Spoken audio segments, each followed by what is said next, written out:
Thank you, Mr. President. The question for the Prime Minister Modi first, if I may. I wanted to ask you, did you discuss any possible business deals with Elon Musk during your meetings today, Mr. Prime Minister? And Mr. President, I wanted to ask you, today you spoke about hoping to have three-way talks with President Xi and President Putin. What would you say to European leaders and other allies who may be concerned that you're apparently more keen to speak to America's adversaries than to its allies? Thank you. Maybe I'll just go first on this one. We had some talks, and we told the European Union, we told the NATO people, largely they overlap, you have to pay more money because it's unfair what we're doing. We're doing a tremendous amount more. We're probably $200 billion more going into Ukraine, using for Ukraine to fight. And Europe has not really carried its weight in terms of the money. It's not equitable. And we want to see a counterbalance. We want to have them put up more money. They have to do that. At the same time, we had a very good conversation with President Putin yesterday, and we also had a very good conversation. I did in both cases, with President Zelensky. And I think we're going to be able to do something. I think we're going to be able to make a deal. And I hope so, because it's a horrible war. It's a very terrible, bloody war with 1.5 million soldiers at least already dead on the battlefield, lying all over the fields like nobody's ever seen anything like it, certainly since the Second World War. And so I think we're going to be able to do something. We're working with President Zelensky and with President Putin. And my impression is that I know that President Zelensky wants to make a deal, and I also feel that I know that President Putin wants to make a deal. I wanted to know that before I began any detailed discussions. But the meeting and the conversation, also the meeting with Steve Witkoff in Moscow, was a very successful one. And my phone call with him was a very successful one. Please. You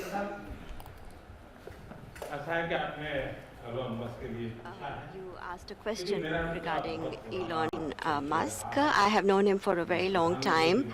I was not even a prime minister at the time when I first met him. I was chief minister. And today he came to meet me along with all his family, with his children. And so we had a nice discussion. As far as EVs are concerned, the word EV has a copyright, and that is one person who has a copyright to the word EV, and that is Trump.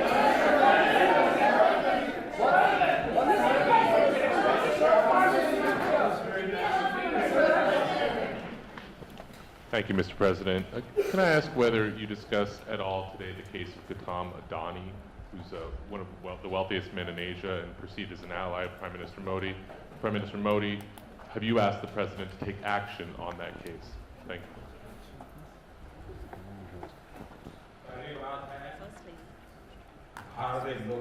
India is a democratic country, and our culture and our thought philosophy is Vasudhaiva Kutumbakam, which basically means that the entire world is a family. Every Indian is my own family member. And when it comes to such personal matters, leaders of two countries will not get together on the topic and discuss anything on an individual matter.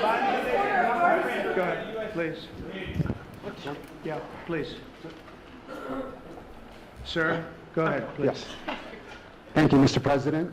Thank you, Mr. Prime Minister. I have a question for you as well. But, Mr. President, you have suggested, with regards to the Russia-Ukraine war, you've suggested several things that Ukraine should give up. The idea of NATO membership, territory that was seized back in 2014 by Russia. What should Russia give up? Russia has gotten themselves into something that I think they wish they didn't. If I were president, it would not have happened. Absolutely would not have happened. And it didn't happen for 4 years.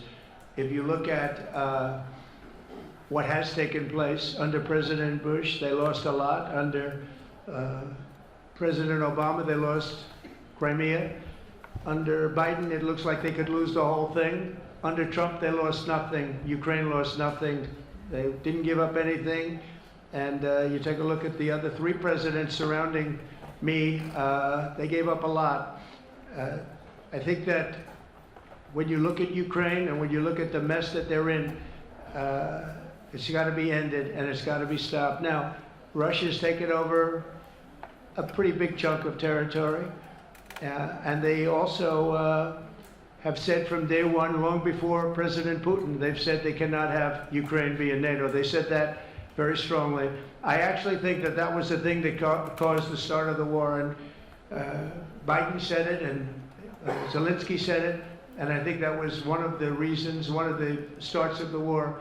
But from long before Putin, they said you cannot have Ukraine going in any way into NATO.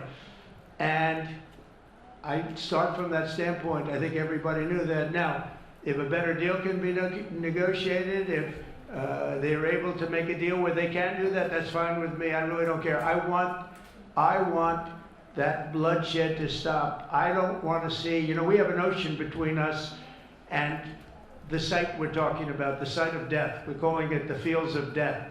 We have a big ocean in between us. This is more important for Europe. We shouldn't be in. They have to equalize, and they're going to have to do it fast, but they have to equalize. But as far as the negotiation, it's too early to say what's going to happen. Maybe Russia will give up a lot, maybe they won't, and it's all dependent on what is going to happen. The negotiation really hasn't started. But I will say, as far as NATO is concerned, from many years before President Putin, I will tell you that I've heard that Russia would never accept that. And I think Ukraine knew that, because Ukraine wasn't in and never requested to be in until more recently. So that's the way it is, and I think that's the way it's going to have to be.